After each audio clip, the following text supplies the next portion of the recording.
Polisi ini apes karena menilang seorang anggota Pas Pampres 2 tanda seru 2 beginilah tilang biasa yang berujung luar biasa.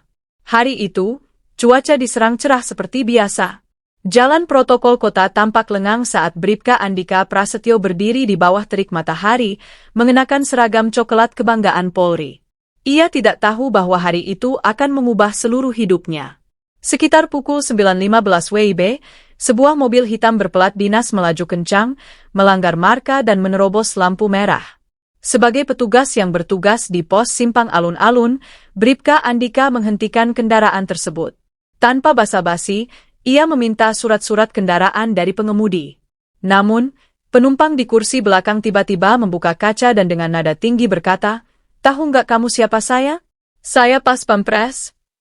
Andika tak gentar. Dengan tenang, ia berkata, "Maaf Pak, pelat dinas bukan berarti kebal hukum. Kami hanya menjalankan aturan." Penumpang itu semakin emosi. Ia bahkan sempat menggebrak dashboard dan mengancam akan melaporkan Andika ke atasan. Namun, tanpa gentar, sang polisi menulis surat tilang dan menyerahkannya ke sopir. Tidak ada yang menyangka, seorang pengendara di belakang merekam kejadian itu dan mengunggahnya ke media sosial. Viral yang mengguncang. Dalam waktu kurang dari 2 jam, video itu telah ditonton 3 juta kali. Tagar polisi jujur menjadi trending nomor 1 di Indonesia. Warganet memuji keberanian Bribka Andika yang menindak seorang anggota Pas Pampres yang semena-mena. Namun, pujian itu hanya datang dari dunia maya. Di dunia nyata, badai mulai datang. Tekanan dari atas. Keesokan harinya, Andika dipanggil ke ruang Kapolres. Suasana di dalam ruangan itu mencekam. "Kenapa kamu tilang dia? Kamu tahu siapa dia?" tanya Kapolres dengan nada datar tapi tajam. Andika menjawab tegas, "Saya hanya menjalankan SOP, Pak." Kapolres tidak bicara banyak, namun ekspresinya cukup untuk menunjukkan bahwa masalah ini tak akan berhenti di sini. Skors dan mutasi.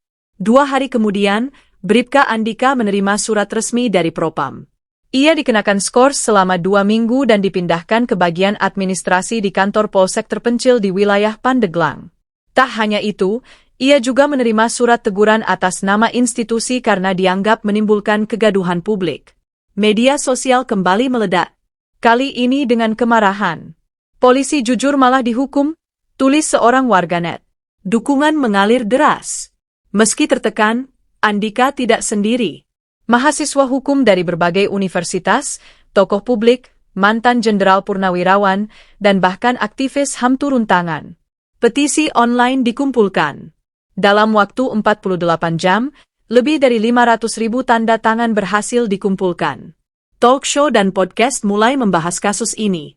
Nama Bribka Andika disebut-sebut sebagai simbol perlawanan terhadap budaya feodal dan penyalahgunaan wewenang di tubuh aparat. Namun semua itu justru membuatnya semakin terpojok di institusinya. Sekarang, ancaman dan teror. Andika mulai menerima ancaman anonim. Sepeda motornya ditemukan dalam keadaan ban disilet. Anaknya yang masih SD diikuti orang tak dikenal sepulang sekolah. Istrinya mendapat telepon gelap yang menyebut, "Suruh suamimu diam, atau kami yang akan buat dia diam." Meski takut, Andika tetap bergeming. "Kalau aku mundur sekarang, berarti aku mengkhianati kepercayaan rakyat," katanya kepada wartawan yang berhasil menemuinya di lokasi barunya di Pandeglang. Namun, dalam hatinya, Andika tahu bahwa badai belum benar-benar datang. Harapan dari dalam. Di tengah gejolak yang menimpanya, sebuah surat resmi datang dari Kompolnas, Komisi Kepolisian Nasional. Isinya adalah undangan kepada Bribka Andika untuk menghadiri diskusi tertutup terkait reformasi budaya hukum di tubuh kepolisian. Ini adalah kesempatan langka. Kompolnas menyadari bahwa publik telah menemukan simbol integritas dalam diri Andika. Pertemuan itu dihadiri para tokoh reformasi hukum, mantan petinggi kepolisian, dan bahkan perwakilan dari istana. Salah satu pembicara, mantan Komjen Pol, Purnawirawan, Budi Prabowo, menyatakan, "Kalau kita ingin bersih, maka kita harus mulai dari orang-orang seperti Bribka Andika. Dia bisa jadi agen perubahan." Andika tak pernah menyangka dirinya yang hanya petugas lalu lintas, kini duduk bersama orang-orang yang dahulu hanya ia lihat di televisi. lawan yang tak terlihat. Namun di sisi lain, tekanan dari dalam institusi semakin terasa. Ada yang menyebutkan bahwa ada oknum perwira tinggi yang merasa terhina akibat viralnya video itu. Entah siapa, tapi Andika mulai merasa gerak-geriknya diawasi. Rekan-rekannya mulai menjaga jarak, tak ingin ikut terseret polemik. Dalam apel pagi di Polres Serang, seorang perwira dengan suara lantang berkata, "Loyalitas itu penting. Jangan jadi alat media buat naik pangkat atau pansos." Meski tak menyebut nama, semua orang tahu siapa yang dimaksud. Keluarga di tengah badai.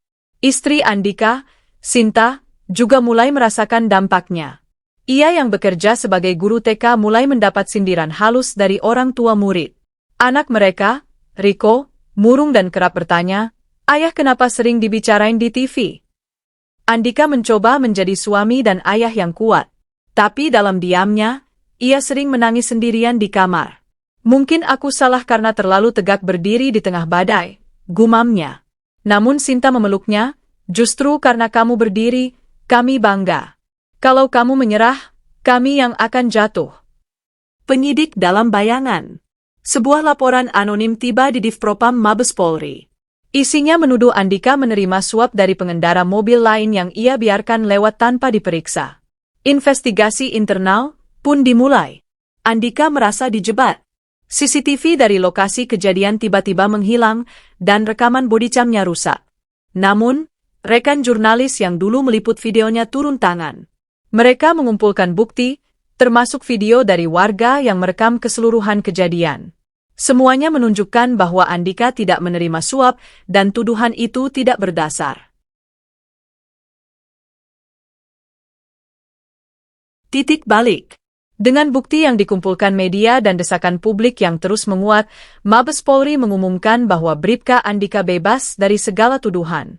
Kapolri, dalam pidatonya, bahkan menyebut nama Andika sebagai contoh integritas yang seharusnya ditiru oleh anggota lainnya.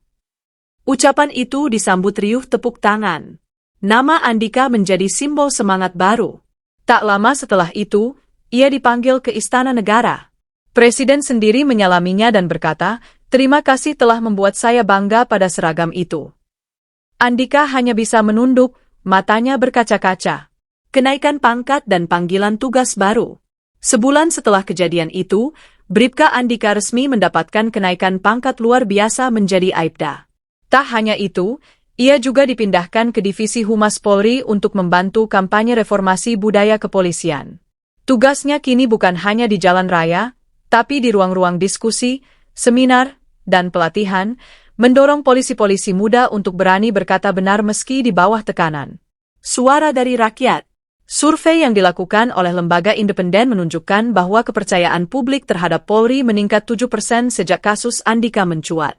Banyak warga menyatakan bahwa keberanian Andika memberi harapan bahwa hukum bisa ditegakkan secara adil. Media asing pun mengangkat cerita ini. BBC, Al Jazeera, bahkan NHK dari Jepang membuat laporan khusus berjudul The Honest Cup from Indonesia. Malam penghargaan. Dalam sebuah acara bertajuk Pejuang Kebenaran 2025, yang diselenggarakan oleh gabungan LSM dan tokoh masyarakat sipil, Andika menerima penghargaan sebagai penegak hukum inspiratif tahun ini. Dalam pidato singkatnya, ia berkata, "Saya hanya menjalankan sumpah saya. Jika itu membuat saya dipuji, itu bonus. Tapi jika membuat saya dijatuhkan, saya siap menanggungnya." Tepuk tangan bergemuruh. Istrinya menangis di barisan depan. Kepada anak-anak negeri. Kini, Aibda Andika Prasetyo menjadi narasumber tetap di berbagai akademi kepolisian.